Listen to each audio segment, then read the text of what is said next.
Bonjour à tous, bienvenue à la librairie Réseau Canopé. Donc pour un format qu'on a l'habitude de déployer, donc en général c'est plutôt le samedi qui s'appelle les instants Canopé. Aujourd'hui la thématique qu'on va aborder c'est l'équilibre alimentaire. Donc merci donc encore de votre présence. Je vais d'abord me présenter. Donc moi je m'appelle Fabien Septi, je suis directeur commercial chez Réseau Canopé.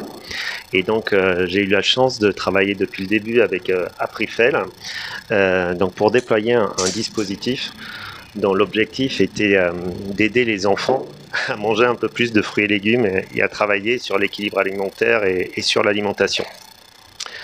Donc je vais laisser Monsieur Louis Oranga se présenter succinctement Aprifel.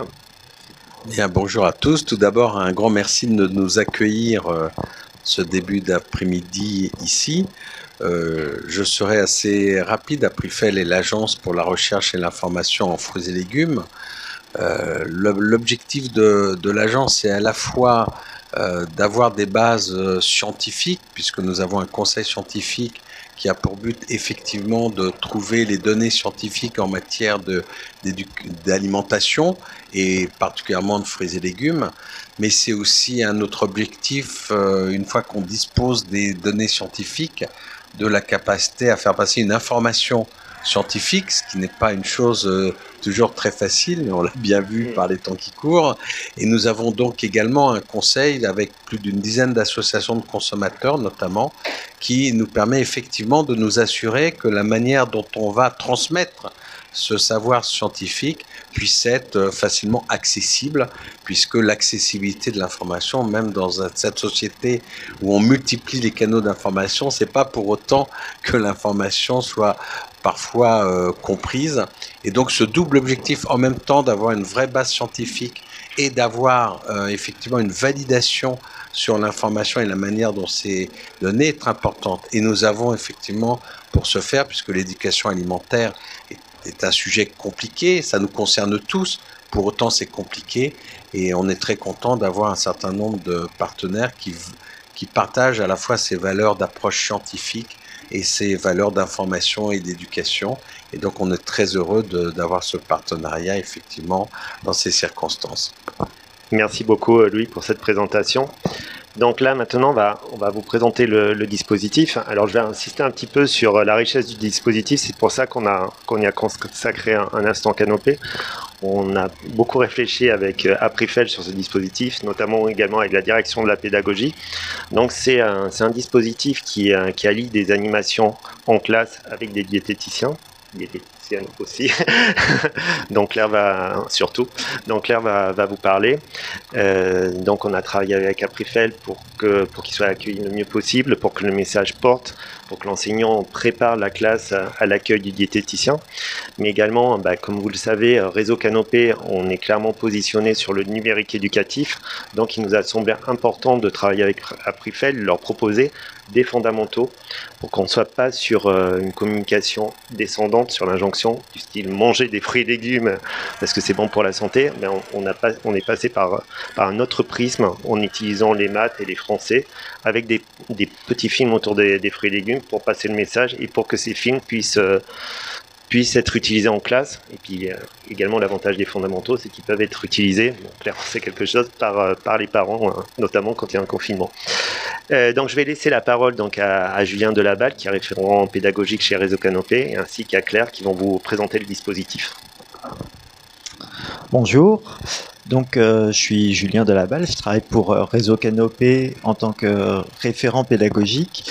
En fait, je suis enseignant du premier degré à l'origine, je suis maître formateur également, et puis j'ai rejoint l'équipe de Canopé pour travailler sur l'ensemble des productions que Canopé peut engager, sur laquelle Canopé peut s'engager. Je vais vous présenter la série Les Fondamentaux et puis surtout de quelle façon est-ce qu'on l'a pensé et de quelle façon on imagine que les enseignants peuvent l'utiliser.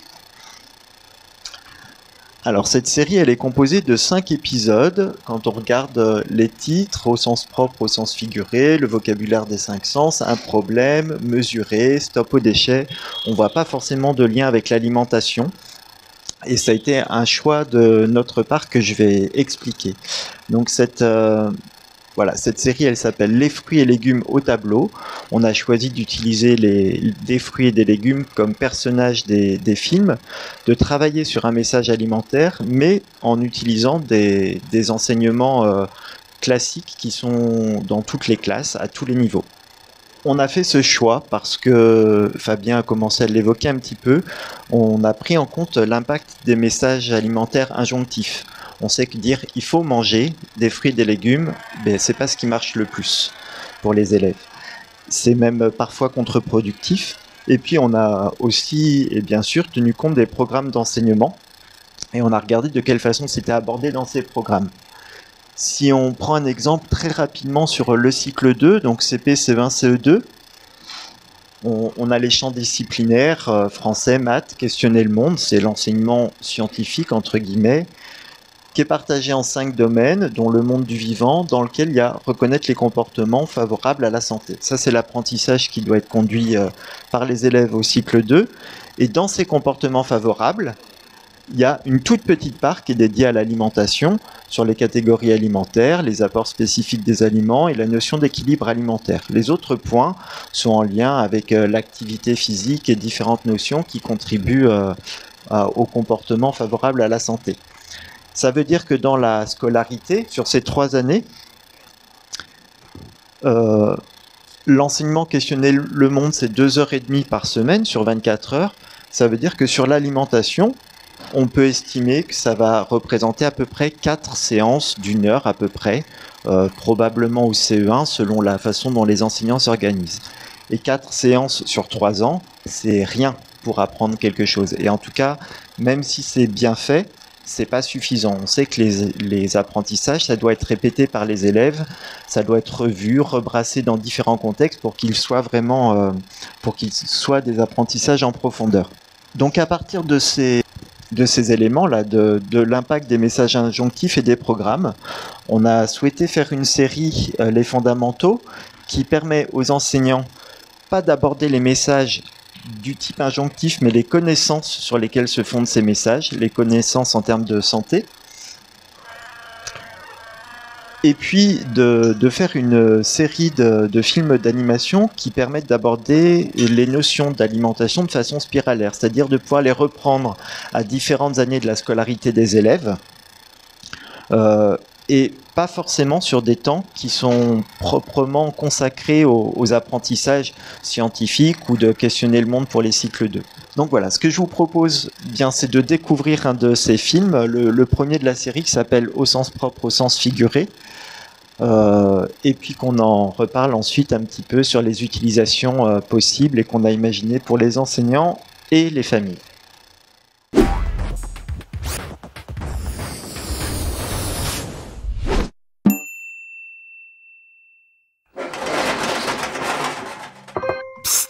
C'est bon, le patron est parti.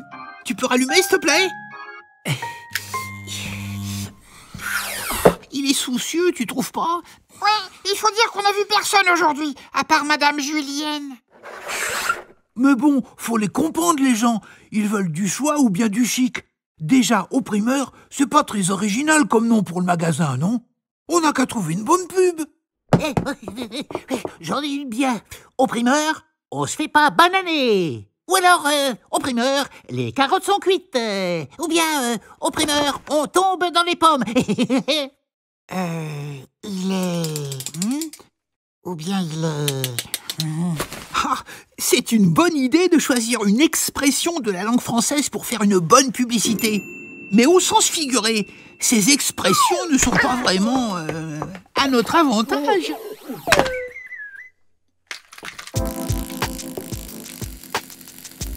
Un cœur d'artichaut est trop souvent amoureux. T'as un petit poids dans la tête si t'es pas futé. T'as du sang de navet quand t'es pas courageux. C'est la fin des haricots. Rien à espérer. T'as plus un radis, c'est que t'as plus de sous. Tu racontes des salades, c'est que tu mens. On te fait attendre longtemps, tu fais le poireau. On parle de moi? Ah, enfin, te v'là toi, pas trop tôt. On a un souci, poireau. On cherche un bon slogan pour faire revenir les clients au primeur. Et on ne trouve pas une seule expression avec des légumes qui soit positive. Mais c'est la contradiction suprême de la langue française. Celui qu'on traite de légumes, en général, il n'est pas bien en forme. Alors que nous autres légumes, on est plein d'eau pour hydrater le corps humain qui en a bien besoin. De fibres pour mieux digérer, par exemple. De minéraux pour... Non, on laisse tomber, on verra ça un autre jour. Et oui, de vitamines pour avoir la pêche. Alors, on ouvre une poissonnerie, c'est ça? Oh non, mais il est trop... Oh. Mais attends, avoir la pêche, mais c'est bon ça. Au primeur, on a la pêche. Yo man, la pêche et la banane. Au primeur, on a la pêche, la pêche, la pêche. Au primeur, on a la pêche, la banane aussi.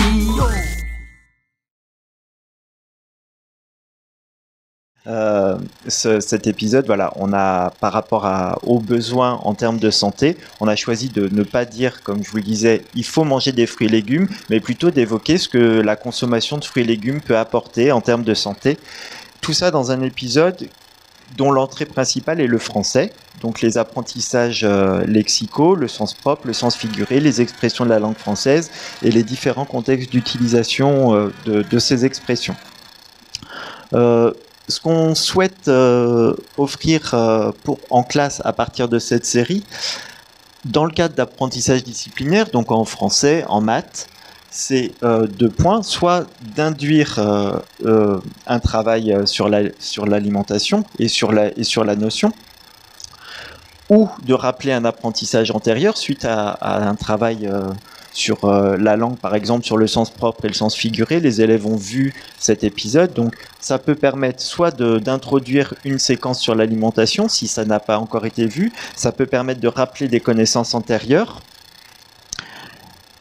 et on souhaite, ça va peut-être un petit peu plus vite, donc ça, soit induire le travail, soit le rappeler, ça sera abordé dans les fiches d'accompagnement pour les enseignants que je vais vous présenter ensuite.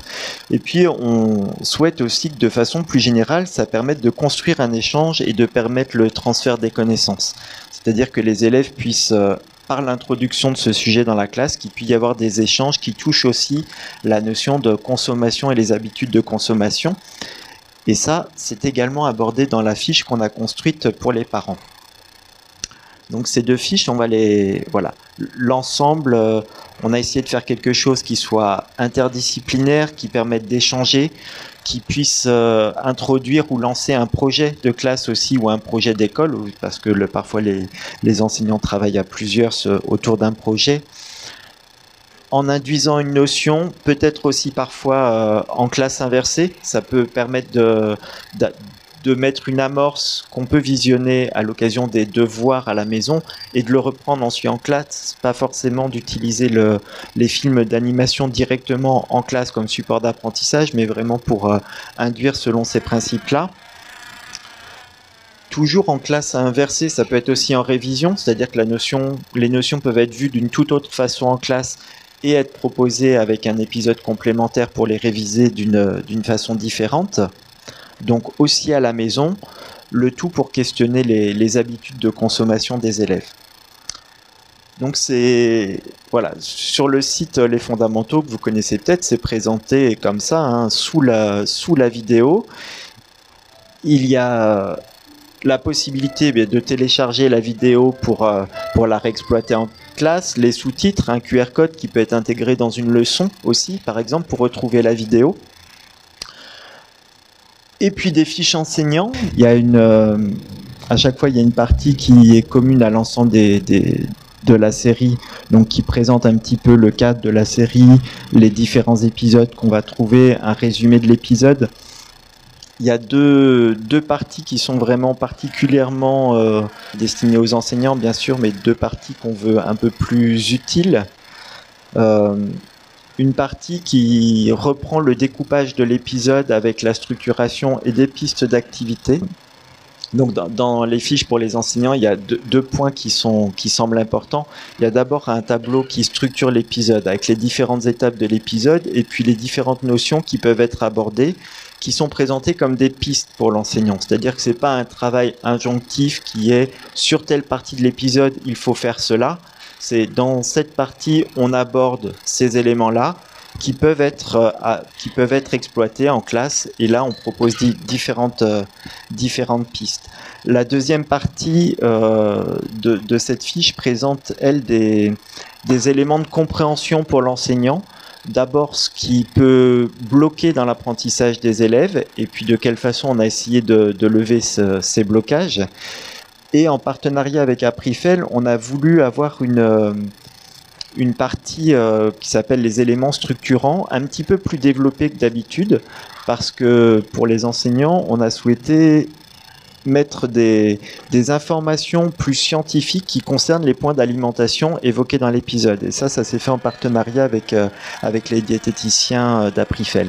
Pour vraiment, là, dans l'épisode qu'on a vu, on voit que les minéraux, par exemple, ne sont pas abordés. Ils sont évoqués et puis on passe assez rapidement. Dans la fiche, on essaye de donner aux enseignants les informations dont ils ont besoin pour pouvoir aborder ces points avec les élèves. La fiche parent, elle est construite vraiment différemment.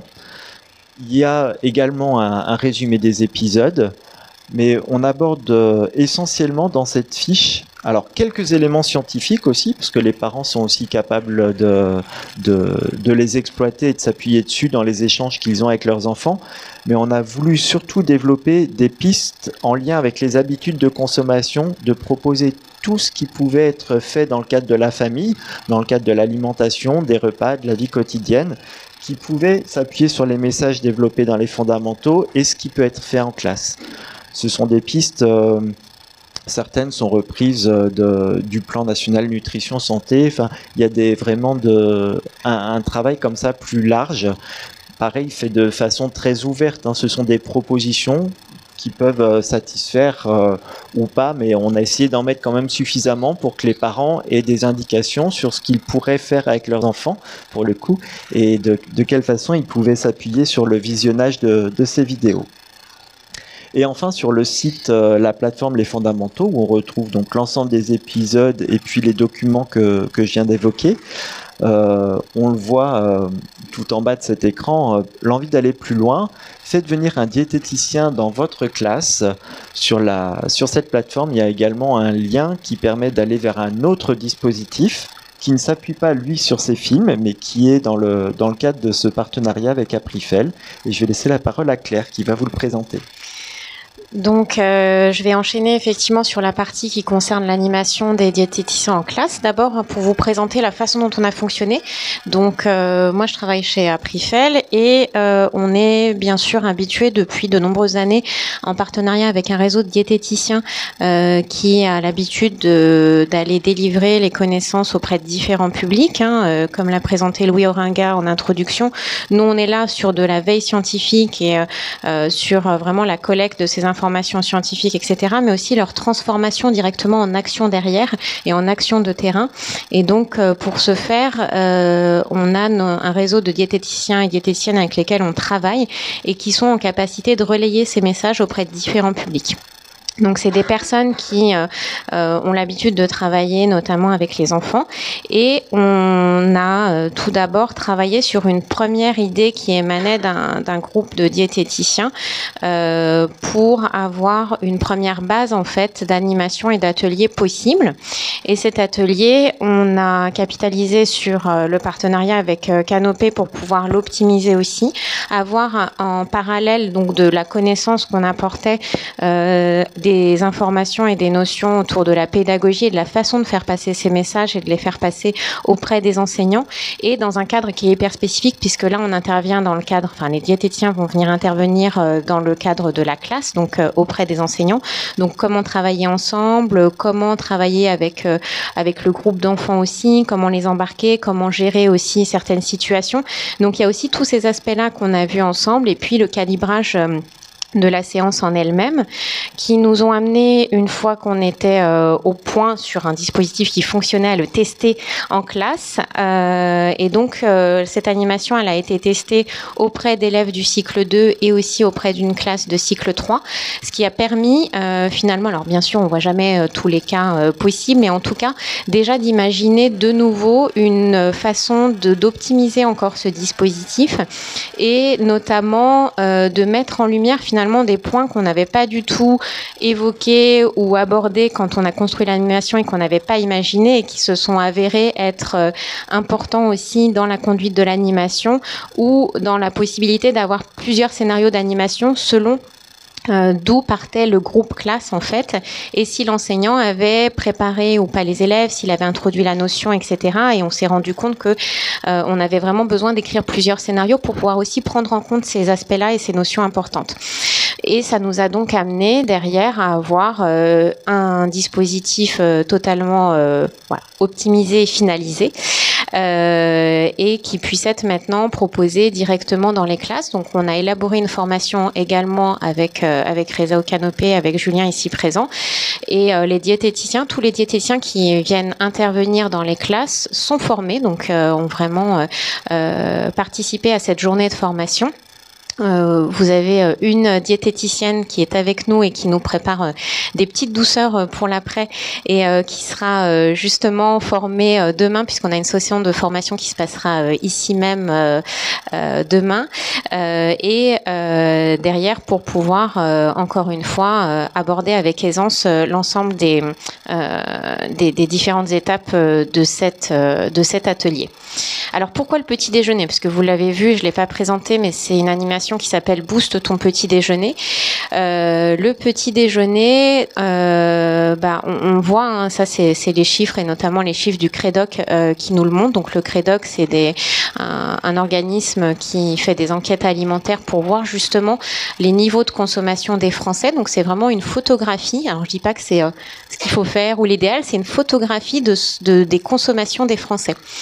Et quand on extrait les données qui concernent les enfants et notamment, et plus précisément sur le petit déjeuner, on se rend compte qu'on a un contenu de petit déjeuner qui est de moins en moins diversifié.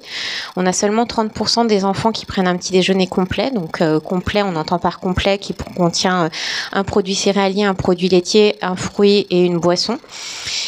Et on voit que justement le fruit ou le produit fruitier est pas forcément celui qui est le plus présent. Et là, pourtant, on l'a élargi, vraiment de façon importante, puisque on intègre, comme vous le voyez en dessous, dans les fruits, j'intègre aussi, les produits fruitiers comme la confiture, comme les compotes, etc. Et on voit que si on prend en compte l'ensemble de ces gammes, on a un fruit ou un produit fruitier qui n'est présent que dans 44% des petits déjeuners, donc moins de la moitié des petits déjeuners des enfants de 3 à 17 ans. Dans les produits phares, il y a le jus de fruits. C'est celui qui est quand même le plus souvent présent. On a aussi les confitures, mais on ne peut pas considérer les confitures comme un fruit et encore moins comme une portion. Et ensuite, après, de façon plus anecdotique, les fruits frais qui sont présents à hauteur de 15%, avec des fruits comme la banane qui est le plus consommé, la pomme et l'orange, mais qui représentent vraiment des très très faibles pourcentages. Et ensuite, les compotes qui sont présentes aussi un petit peu. Donc, on voit bien, quand on regarde cette photographie, qu'on a quelque chose à faire et qu'on a un rôle à jouer. On a un objectif de consommer 5 fruits et légumes par jour, et ça, c'est les autorités de santé publique qui nous les ont définis. Et c'est vrai que 5 fruits et légumes par jour, c'est plus facile si l'ensemble des repas en intègre, et notamment le petit déjeuner. Et il y a une habitude de consommation qui est très peu existante en France, en fait, et sur laquelle on a notre rôle à jouer aussi.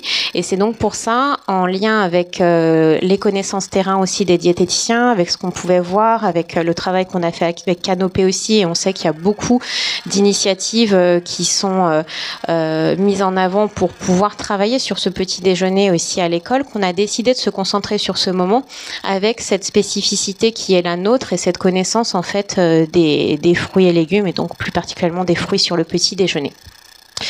Donc l'animation en elle-même, je ne vais pas aller très très loin dans sa description et en tout cas, je vous engage plutôt à accueillir des diététiciens pour avoir cette animation dans vos propres classes. Et ça, vous l'avez vu, tout est accessible depuis la plateforme Canopé. Et je voulais surtout insister sur l'importance, la complémentarité finalement entre vos métiers d'enseignant et ce métier de diététicien dans l'animation, parce que finalement vous pouvez vous dire oui, ok, on est capable nous aussi d'aborder ces notions-là et bien entendu ça fait partie des programmes, mais justement le diététicien, ce qu'il va avoir de particulier, c'est que c'est un professionnel vraiment du secteur paramédical qui sait s'adapter à des besoins et à des publics très spécifiques selon leur âge, le mode de vie, les goûts aussi de chacun, leur état de santé. Et donc, comment ça se traduit dans notre animation ? C'est que vous allez pouvoir aborder tous les aspects théoriques sur les groupes d'aliments, les classifications, les grands rôles et toutes ces choses-là. Et on donne aussi, on apporte des éléments dans le dispositif qu'on a créé avec Canopé sur ces éléments-là. Il y a des choses aussi qui existent dans les manuels scolaires et voilà, dans tous les endroits où vous avez l'habitude de vous renseigner. Donc ces aspects théoriques, c'est pas là-dessus finalement que l'animation va principalement se baser, mais l'animation et le travail que va venir faire le diététicien en classe, ça va être de partir des habitudes alimentaires des enfants et d'avoir justement de pouvoir mettre en avant la spécificité de leur métier, l'accompagnement qu'ils ont l'habitude de faire auprès des différents publics et de pouvoir donc questionner les enfants sur leurs habitudes, sur ce qu'ils font à la maison, sur les possibilités aussi, les aliments qui sont disponibles à la maison, parce que parfois c'est pas parce qu'ils veulent pas bien faire, mais c'est aussi parce que c'est des aliments qui sont pas présents du tout dans les foyers.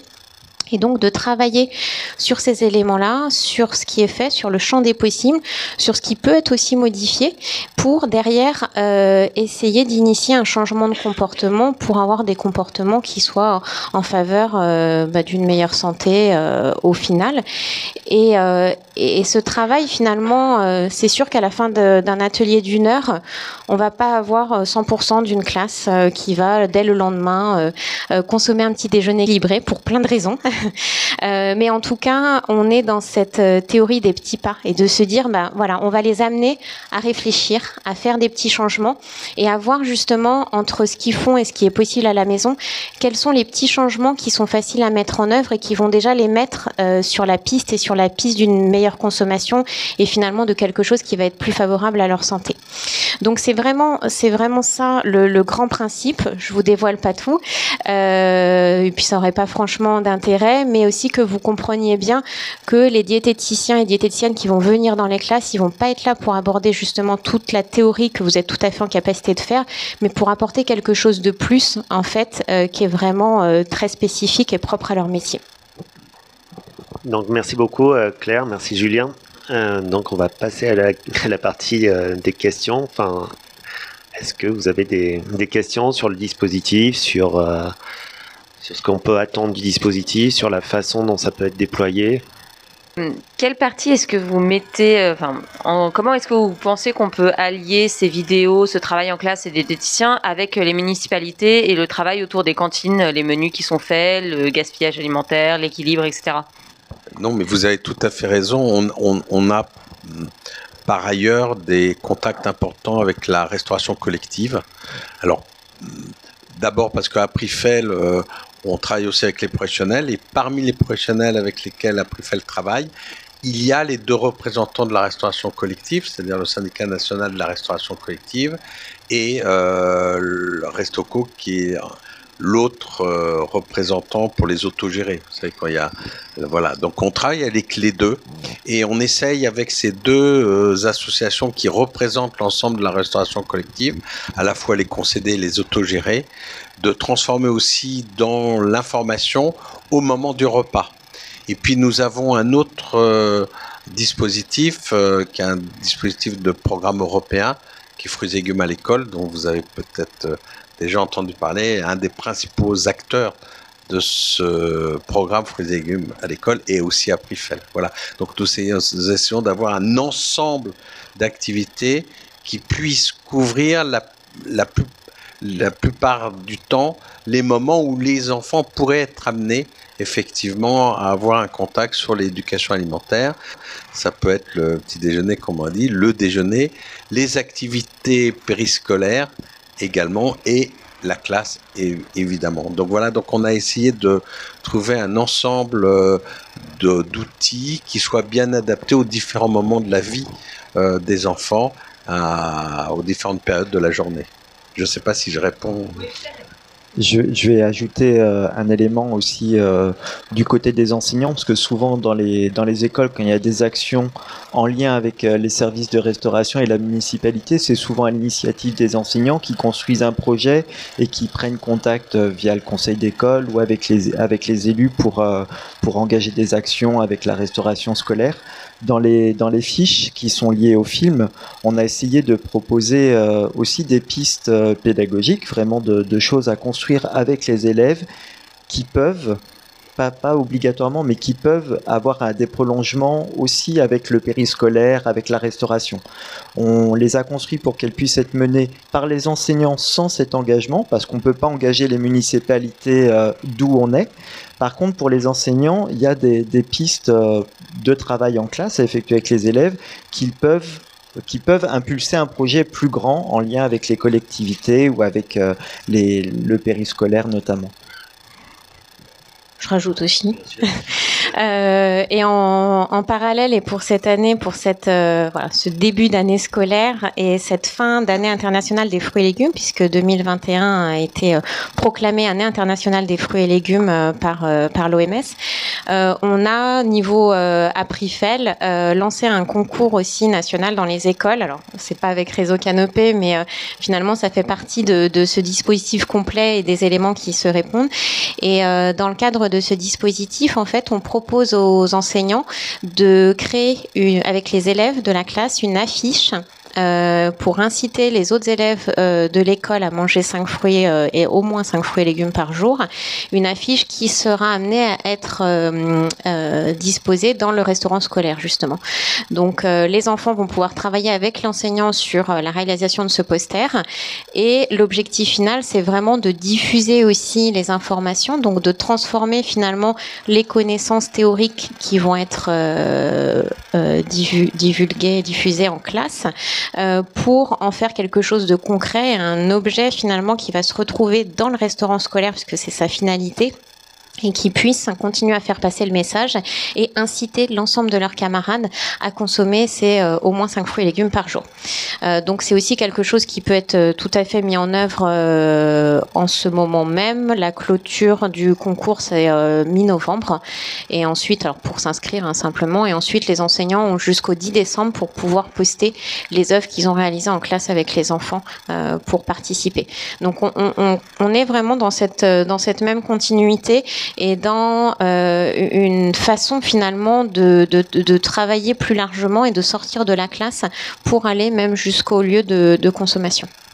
Donc on va clôturer cet instant canopé. Donc je tenais à remercier tous les intervenants sur ce dispositif. Donc Julien qui l'a présenté pour la pédagogie, mais également notre service édition qui a piloté la création des fondamentaux. Puis la partie étude qu'on a menée en amont pour justement identifier les besoins, les pratiques des enseignants pour adopter le dispositif et pour accompagner Aprifel sur ce dispositif. Et puis je tenais également à remercier énormément Claire qu'on a eu depuis le début du projet et qui nous a accompagnés et avec qui on a toujours plaisir à travailler. Puis on va continuer. Bien entendu, je vous invite tous, donc là je parle à ceux bien sûr qui sont présents dans la salle, mais également sur les réseaux sociaux, à vous rendre sur le site des fondamentaux, à regarder pour de vrai la fiche pédagogique. Je pense que les enseignants, on a déjà, Claire nous disait qu'on avait pas mal de demandes. N'hésitez pas à utiliser le lien pour demander la présence d'un diététicien. Ça marche super bien. On a des très bons retours. On a déjà plus de 400 demandes réparties sur toute la France, et on a un réseau qui est réparti. Alors sur toute la France, il y a forcément des zones qui sont un peu plus difficiles à couvrir, mais qui impose aussi, puisqu'on fait déplacer un diététicien dans une école, que 4 classes puissent être animés sur la journée. Donc il faut avoir des écoles soit un peu grandes, soit dans d'autres cas, et on l'a proposé pour certains endroits un peu plus isolés, d'avoir 2 écoles proches pour animer 2 classes le matin dans une école et 2 classes dans une autre école l'après-midi. Voilà, il y a des petits aménagements qui peuvent être possibles. Mais c'est vrai qu'il faut qu'on fasse déplacer un diététicien pour minimum 4 classes par jour. Bon, en tout cas, je vous remercie tous de votre présence. Donc n'hésitez pas à poser des questions sur les réseaux sociaux ou par les boîtes contact. On est à votre disposition. Et puis maintenant, on va se régaler avec avec ce que nous a préparé la diététicienne. Bon, ça on peut pas le partager sur les réseaux sociaux. Merci beaucoup et à très bientôt. Merci à vous.